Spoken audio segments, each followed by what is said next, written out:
You already know that you are meant for more.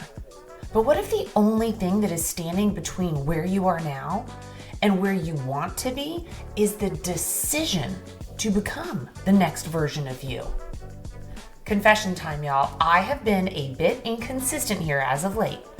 Things have slipped through the cracks, and if I'm fully honest, I did not show up for you like I like to. Fully present, totally reliable, you know the drill, but I've got a good reason for it. And if you are listening to this on the day it drops, which is Wednesday, October 2nd, 2024, today is my first official day as an ex-corporate girl. Oh my gosh, y'all heard it here first. I did it. I took the plunge. I bet on myself, and y'all, I'm off to the races. I have officially shed the old version of Erica Rooney, the old corporate C-level leader person who was confined by the golden handcuffs and working a 9-to-5 as a means to an end, never really happy with what I was doing or who I was doing it with, to CEO, founder, author, speaker, badass, amplifier of women, y'all, whatever the hell I want. And all I can say is, wow, it took a lot of work to get here, a lot of work. And it's going to take you a lot of work to become the next version of you, the higher version of you, the you that you aspire to be. So today we're going to go all in, no more holding back. We're going to talk about what does it mean to become? And why is this crucial for you, the ambitious woman who knows that she is made for more? You just haven't unlocked that next level yet. We're going to talk a little bit about my journey, my story, and some of the challenges and the fears that I had to face head on, because I know you have some of the same ones.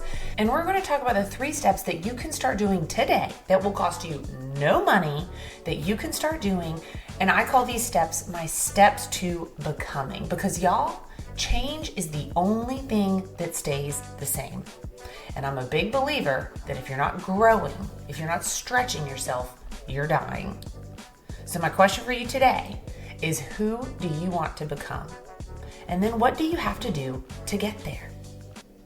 You are listening to the Glass Ceiling and Sticky Floor podcast, the podcast that will empower you to shatter limiting beliefs and toxic behaviors to uncover infinite possibilities so you can live your best life. I'm Erica Rooney, and I'm on a mission to bring more women into positions of power and keep them there. I'm obsessed with all things growth and abundance, and I'm here to talk you through the tried and true secrets to get you to level up your career and your life. We talk about the hard stuff here: imposter syndrome, perfectionism, fear, and burnout. So pull up a seat, pop in an earbud, and let's dive in. So let's talk about this idea of becoming. Now, becoming was my word of the year maybe 2 years ago. I wrote a blog post on it, but it was all about me stepping into this new version of me. I was a leader in corporate America, but y'all, I knew that I was made for more. I wasn't happy. I could feel it in my bones. And I knew that this corporate rat race, it wasn't going to be my thing for long. And I knew that during the time that it was just a means to an end. But I knew that I needed to become a higher version of Erica Rooney.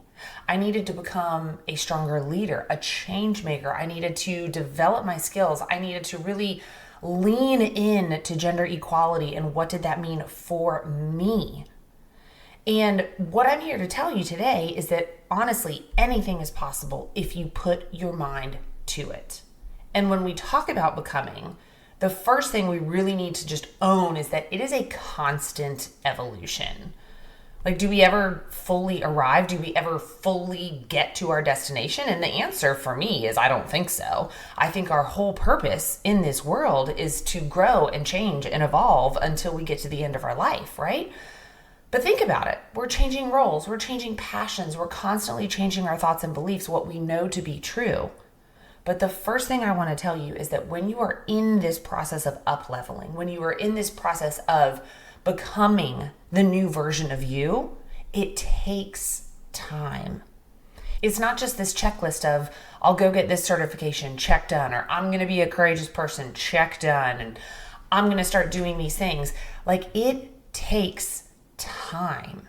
And for me to get to this version that I am today, this ex-corporate girl version, y'all, that started 2 years ago.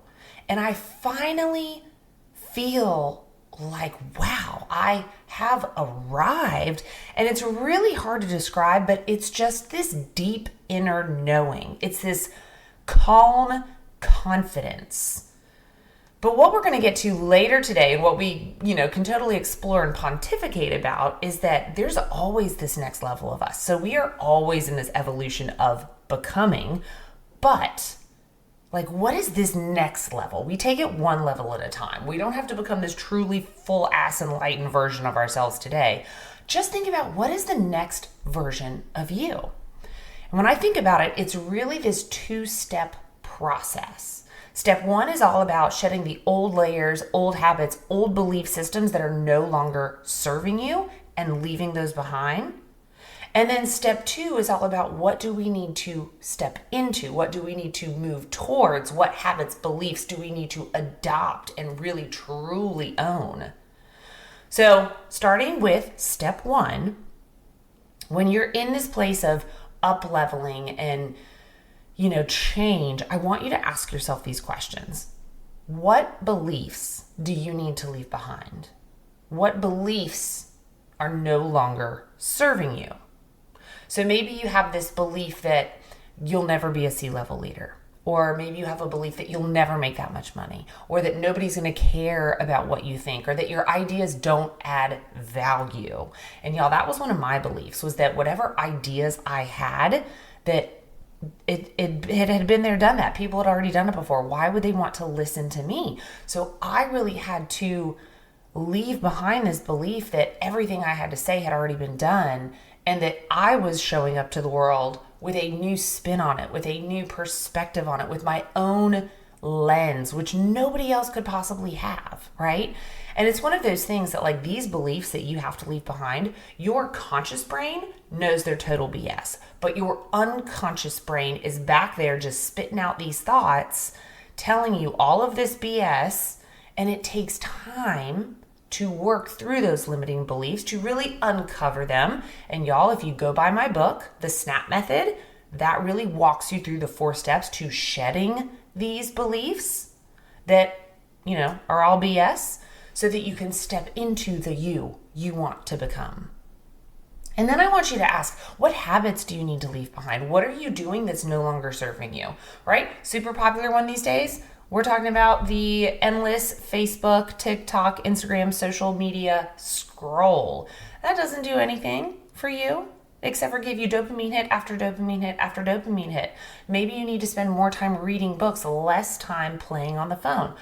I don't know. For me, the habit that I needed to shed was wine. Y'all, I've talked about it on this podcast. I got into this daily habit of pouring myself a glass or a bottle of wine a night, and I wasn't functioning optimally. I wasn't showing up as the wife, as the mom, as the friend and daughter and C-level leader that I wanted to be. So I really had to work through that. Why was I drinking so much wine? The truth was because I was uncomfortable in my skin. I was uncomfortable in my corporate role. So for me to then become this next version of me, I had to leave that behind, right? Maybe you have a bad habit of talking shit about people. I know, first off, I have talked a lot of shit in my days, right? It's just a natural tendency that we do these things. And when you kind of leave that bullshit behind, you open up so much room for expansion, right? If you're doing all this negative BS and talking crap about people and leaning into negative thoughts, that is literally drinking poison and waiting for the other person to die. So then the third question that you need to ask is, who do I need to step away from? Who do I need to leave behind? And y'all, this one can be really hard to do because a lot of times these people that we know and love and trust, they have their own limiting beliefs that they project onto you. So if you're constantly surrounded by negativity or people who live in a scarcity mindset, they very well could be putting their own belief onto you and keeping you small and keeping you stuck. Sometimes it really is hard to leave behind these people and places that we love dearly, but you have to recognize if you are outgrowing them. It's hard. You know you love them. You're comfortable. And you know what? They've been with you on this whole journey so far, right? But girl, if you are growing, if you are on the verge of an up level, you have to get serious about the beliefs in your head. You have to get serious about your habits, and you have to get serious about who you are surrounding yourself. Now, I'm not saying just run out there and drop your bestie because she expresses some concern, right? Some of that is valid, but let me explain this. And this is the perfect situation with me stepping away from these golden shackles that I had. My husband, y'all, Dan, was terrified, probably is more terrified than he's willing to talk to me about me leaving corporate. And he's nervous because of the financial stability. I've been the breadwinner for so long. We've been making just stupid amounts of corporate money. So when I leave, there's no reliable income on my end coming in anymore, right? I believe in my heart, and I know that I can do this. I know that I will not just exceed my corporate salary, but I will like double it with time. I really do believe that. But my husband is not there yet, okay? I have the knowledge that it takes to do what I want to do. I have the most amazing communities around me of people who support me and really push me and, you know, get me to step outside my comfort zone and thrive in this new version of me. And y'all, I didn't have that 2 years ago. The amount of work that has gone into becoming this next version of me to be this woman that has the confidence and the knowledge and the support system, it has taken 2+ years. Now, you could argue that like I've been working towards this my whole life, and I would probably agree with you, but that's going deeper than we want to in this episode. But now that we've really uncovered the beliefs we need to leave behind, now that we've talked about the habits we need to drop and also maybe people we need to kind of pull back from, the next step is all about stepping into the version of you.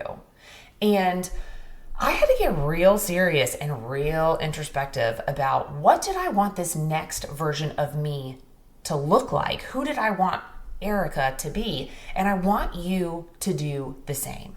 Like, I am begging you, please do not just wait for life to happen to you. You have to get your hands on the steering wheel and you have to start driving the car. You have to get your ass off autopilot. And I want you to be intentional, first of all, about who you surround yourself with. I want you to ask yourself, like, are these people kind? Are they also seeking growth and expansion? Are they also trying to up level? Do they believe in you? Do they support you? Do they give you fresh ideas and perspectives? And I want you to be intentional about the thoughts that you think. And this is a huge one. Are you stopping your negative thoughts? Those sticky floors that we talk about all the time. Are you correcting yourself when you think those thoughts? Now listen, I know, and I know you know, that you can't always control that first thought that pops into your head. And often when you're stepping into this new version of you, those moments of doubt, they're going to rear their ugly head. They're going to show back up and you're going to wonder, like, can I really do this? You're going to wonder, am I made for this? Like, do I have what it takes? And that's okay, because what you're going to do is you're going to remember that you can always think again. That first thought does not have to be your last thought. So when you have those thoughts of self-doubt, of fear, of imposter syndrome, of perfectionism, whatever sticky floor is creeping in, I want you to stop yourself and I want you to choose a more powerful, a more aligned thought. And then I want you to leave that crusty, sticky floor in the past. Now, I can't tell you the amount of sticky floor thoughts that I've had over the past 2 years. We'll talk about, I used to think no one would listen to this podcast. Now I have 200+ episodes, right? I used to think I could never be an author. Now I've got glass ceilings and sticky floors. If you're watching me on YouTube, you can see it is an actual published book. Holy shit. And it's endorsed by Mel Robbins. I used to think that I didn't have anything new to say. But now people actually pay me like real money to come and speak to their teams and their organizations. Remember, your first thought does not have to be your last thought. So, okay, you know it takes time. You know it takes work. And you might be sitting there wondering like, okay, Erica, that's great, but how the hell do I get started? Like, what is something that I can actually do? And I've got 3 things that have helped me. really helped me that are tangible that you can start. And the first one we've already talked about, but it's about creating the space for growth. So creating space for this new you to really take root. And that could be letting go of those bad habits. It could be just decluttering your environment or creating a new intentional morning routine. So I want you to think about what is one habit that I can add, or what is something that I can leave behind starting this month. October, it's a fresh month, it's a fresh quarter, it's a perfect time to start something new. Now, the second thing I want you to do is take one brave bite a day. Now, this is something that I talk about all the time in keynotes that I deliver and always with my coaching clients, but this is a great daily task to do every single day. And that's just to take a brave bite. What's a brave bite? It's something that makes you uncomfortable. It's something that kind of scares you a little bit. So when you take these brave bites, this is important because every single time you do it, you are proving to yourself over time that you can step out of your comfort zone. You are showing yourself and proving to yourself that you can do hard things, right? Sometimes that brave bite is just sending an email to someone you admire saying, hey, I would love to pick your brain for 10 minutes. I want a piece of advice, asking for help. Sometimes it's telling your boss you want more money because you've taken on all these responsibilities and direct reports. Or maybe your brave bite is talking to your partner and telling them you need help around the house. Brave bites, y'all, they don't have to be huge. They can start small and they can get bigger over time, because this is the best part about taking brave bites. With every single brave bite that you take, your level of comfort, your comfort zone, it expands. And when you take that brave bite every day, you are literally building the confidence that you need, and you are building the momentum that you need to become that next version of you. Now, I highly recommend keeping track of your brave bites, whether you do that in a journal or in the notes app on your phone. But this is such a game changer, because in those moments of self-doubt and when you are really feeling the fear and questioning if you can do this, you can go back to that list and you can see tangible evidence that you can do hard things and that you have survived hard things and that you are brave and that you are becoming. And then the third step that I've got for you is to start finding and cultivating your support system. Now, I cannot stress enough the power of support and community. And I will speak from my own experience about leaving corporate. Y'all, it is scary as hell. You start to literally question everything and you wonder, oh my God, is this a big mistake? What am I even doing, right? But let me tell you why this support squad is so key. I cannot tell you on my last day how many people outside of corporate have called me, have texted me, have sent me DMs on Instagram and LinkedIn to hype my ass up and to remind myself how awesome I am and how powerful I am and how I've got this. And so when you have that support squad, when you have people cheering you on and guiding you, those days where you're questioning everything, those people will pour into you and they will lift you up. They will hold you accountable too when you're not showing up as the woman that you want to be. So find your people. And then just to wrap this up here, remember y'all, if you're not changing, you're dying. If you ain't growing, you're dying. So lean in to this woman that you want to become, this next version of you. I want you to be so crazy intentional about it. I want you to fully immerse yourself in that person. I want you to challenge yourself and I want you to stretch yourself. And while you're leaning into this new version of you, this next level you, I want you to take a look around you. Are you surrounding yourself with the right people? Are you putting yourself in the right rooms? And I want you to just identify who or what it is that you want to become. And then ask yourself if you are becoming that. And what do I mean by that? I wanted to be a more courageous person. So whenever I got into a place where I was feeling stuck or stagnant, I just had to ask myself, am I doing the courageous thing? And then let that guide you. Now, a couple reminders for you. You are in control of this journey. You are in control of the speed of which you move. You are in control of your thoughts. You are in the driver's seat. You get to pick the road that you're traveling. So act accordingly.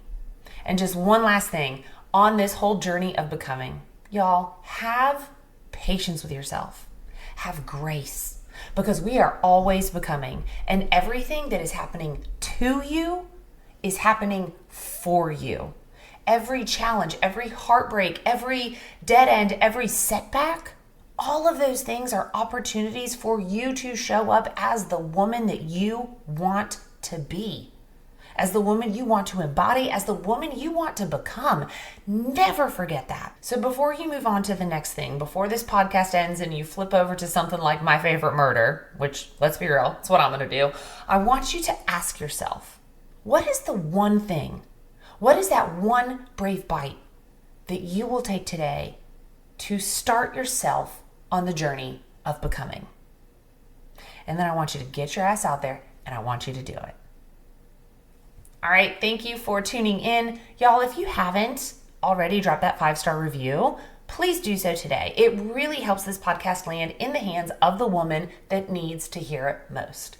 And don't forget, jump over to all my socials, LinkedIn, Facebook, TikTok, Instagram. If you're listening to this on Apple or Spotify, check out the YouTube page. If you're checking it out on YouTube, check out the other links. Y'all, I've got really great freebies all over the place.